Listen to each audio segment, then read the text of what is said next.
বোর্ডে একটা অঙ্ক দেওয়া আছে, এটা কিন্তু একটু টেকনিক্যাল অঙ্ক। x minus two equal to √3 দেওয়া হলে x to the power 4 plus 1 upon x to the power 4 equal to what.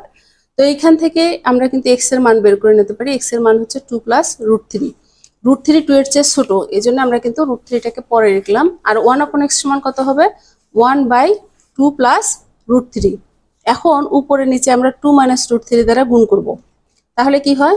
তাহলে এখানে হয়ে যায় 2 স্কয়ার বিয়োগ √3 এর স্কয়ার। 2 স্কয়ার বিয়োগ √3 মানে √3 এর স্কয়ার মানে 3। নিচে হয়ে গেল 4 বিয়োগ 3 আর উপরে হচ্ছে 2 মাইনাস √3 থাকলো। নিচে তারপরে এখানে থাকে 1 দিয়ে ভাগ করলে 2 মাইনাস √3 ঠিক থাকে। আচ্ছা, এটা সমান আমরা কি লিখতে পারি? যদি এখানে স্কয়ার পাওয়ার হতো তাহলে লিখতাম মান স্কয়ার প্লাস মাইনাস 2, এইটুকুই হয়ে যেত। কিন্তু যেহেতু পাওয়ার 4 আছে সেহেতু এই অংশটার উপরে আবার পাওয়ার দিয়ে -2 করে দিতে হবে, তাহলে কিন্তু এটার সূত্রটা মিলবে।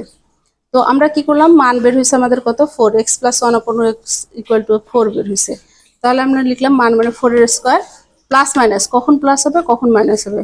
যদি এখানে প্লাস থাকে তাহলে আমরা এই মাইনাসটা নিব, যদি এখানে মাইনাস থাকে তাহলে এই প্লাসটা নিব। যেহেতু এখানে প্লাস আছে আমরা মাইনাস নিলাম, 4 স্কয়ার মাইনাস 2 তার হোল স্কয়ার মাইনাস 2। আচ্ছা, তাহলে 4 স্কয়ার মানে 16 বিয়োগ 2 তার মানে 14, 14 এর বর্গ বিয়োগ 2, 14 গুণন 14 196 বিয়োগ 2 তার মানে 194 আনসার।